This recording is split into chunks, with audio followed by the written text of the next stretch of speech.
Good morning students, कैसे हैं आप सब। आशा है कि आप सभी स्वस्थ होंगे और मन लगाकर पढ़ रहे होंगे।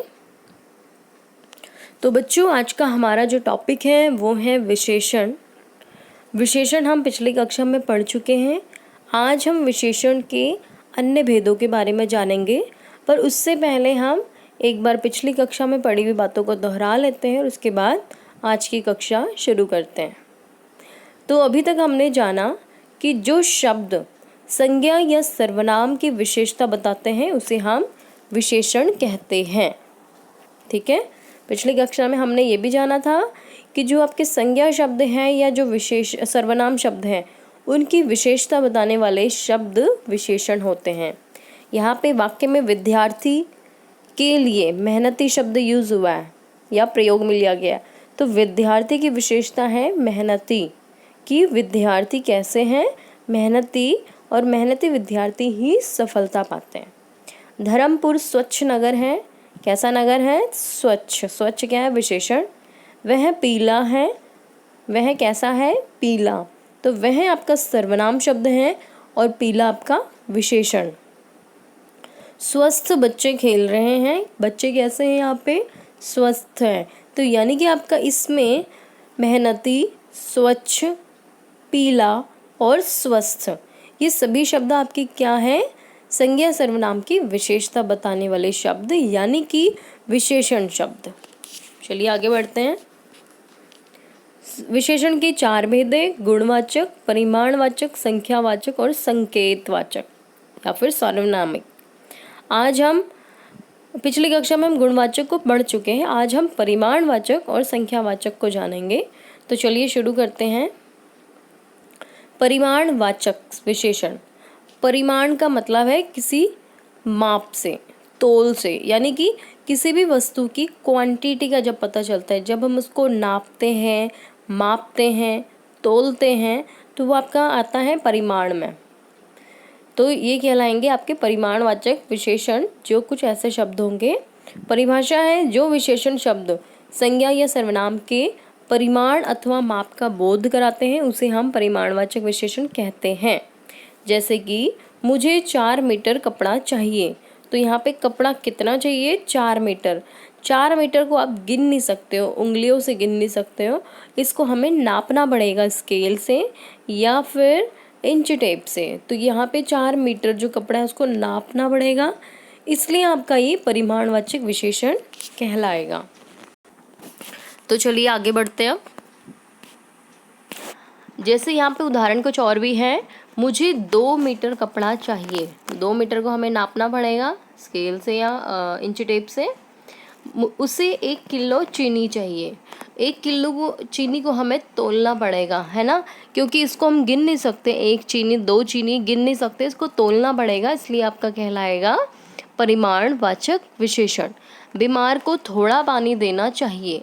थोड़ा भी जो पानी है उसको हम गिन नहीं सकते कि 1 गिलास देना है, 2 गिलास या आधा गिलास।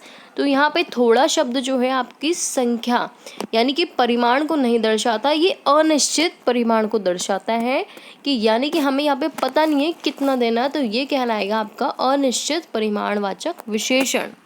क्योंकि विशेषण जो आपका परिमाणवाचक है उसके 2 भेद है, एक तो निश्चित और दूसरा अनिश्चित। जब हमें संख्या का पता चलता है कि हमें 1 किलो चीनी चाहिए, 2 किलो चीनी चाहिए, 4 मीटर कपड़ा चाहिए, तो ये आपका निश्चित परिमाणवाचक विशेषण होता है।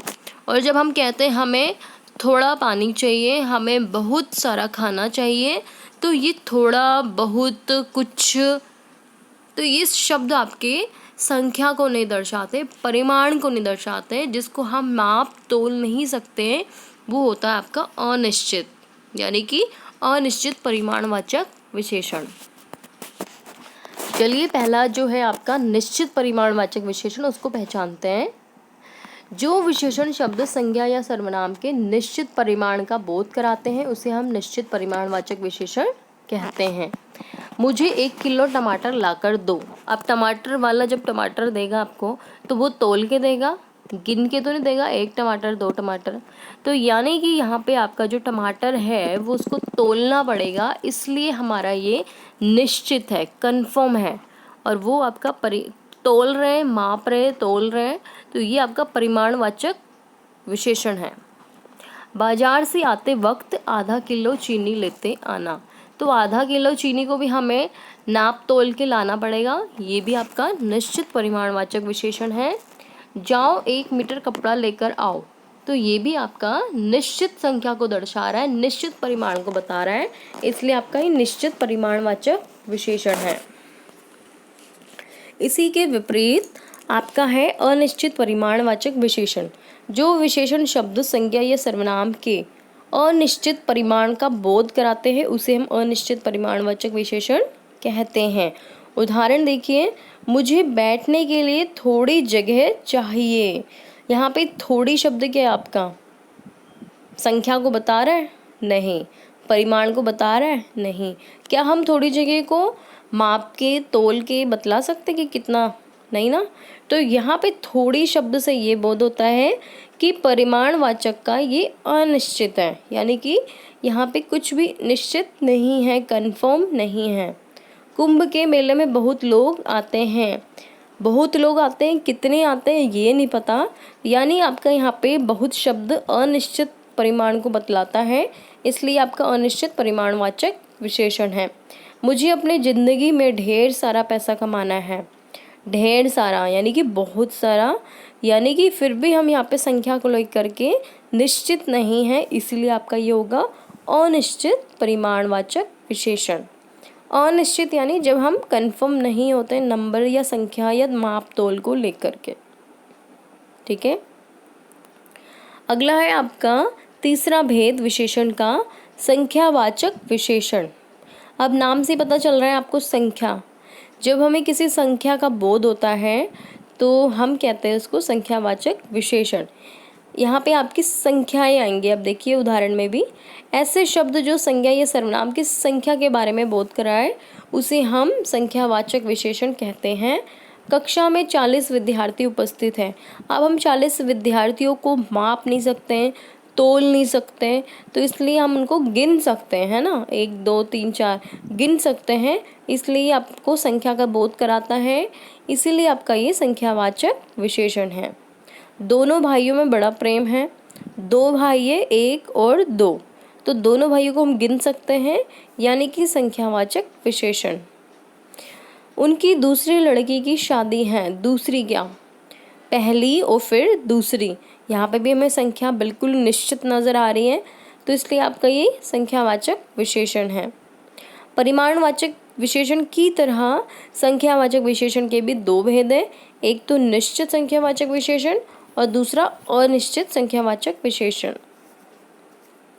निश्चित संख्यावाचक विशेषण में आपको संख्या का निश्चित बोध होगा, बिल्कुल कंफर्म होगा, और अनिश्चित में आपको संख्या नहीं पता होगी, अनिश्चित रहेगी।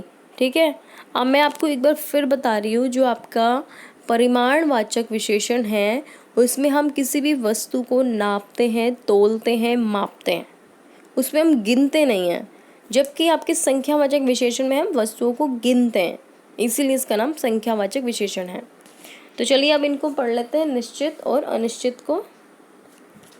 निश्चित संख्यावाचक विशेषण, जो विशेषण शब्द, संज्ञा या सर्वनाम की निश्चित संख्या का बोध कराता है उसे निश्चित संख्यावाचक विशेषण कहते हैं। अमित के पास 3 पेन है। आप 3 पेन को आप गिन सकते हो, 1 2 3 गिन सकते हो, तो ये आपका होगा निश्चित, कंफर्म, निश्चित संख्यावाचक विशेषण। हमारे गांव में बस एक ही बस आती है, तो यहाँ पे कितनी बस आती है? केवल 1 बस, तो 1 को भी आप गिन सकते हो, इसलिए आपका ये निश्चित संख्यावाचक विशेषण है। इसी के विपरीत आपका है अनिश्चित संख्यावाचक विशेषण, जो विशेषण शब्द, संज्ञा या सर्वनाम की अनिश्चित संख्या या बोध कराते हैं उसे हम अनिश्चित संख्यावाचक विशेषण कहते हैं। जब हमें यहाँ पे संख्या नहीं पता होती, हमें पता ही नहीं होता कितनी संख्या की बात हो रही है, तो यहाँ पे आपका अनिश्चित संख्यावाचक विशेषण होता है। जैसे मुझे कुछ फल चाहिए। ठीक है, कुछ, 1 फल चाहिए, 2 चाहिए, 3 चाहिए, 4 चाहिए, हमें नहीं पता, पर कुछ से आपकी संख्या का कंफर्मेशन नहीं है, अनिश्चित है, इसलिए आपका ये कहलाएगा अनिश्चित संख्यावाचक विशेषण। मैंने कई चीज़ें खरीदी। मैंने कई चीज़ें खरीदी। कई शब्द क्या है आपका? अनिश्चित है, कन्फर्म नहीं है, इसलिए आपका ये कहलाएगा अनिश्चित संख्यावाचक विशेषण। ठीक है, आशा है कि पढ़ाया हुआ आपको समझ आया होगा। तो चलिए देखते हैं आपको ये पार्ट कितना समझ आया। कुछ प्रश्न हैं जिनका प्रश्नों का उत्तर आपको स्वयं करना है। यहाँ पे लिखा है विशेषण शब्दों के लिए विशेष्य उनके सामने लिखिए।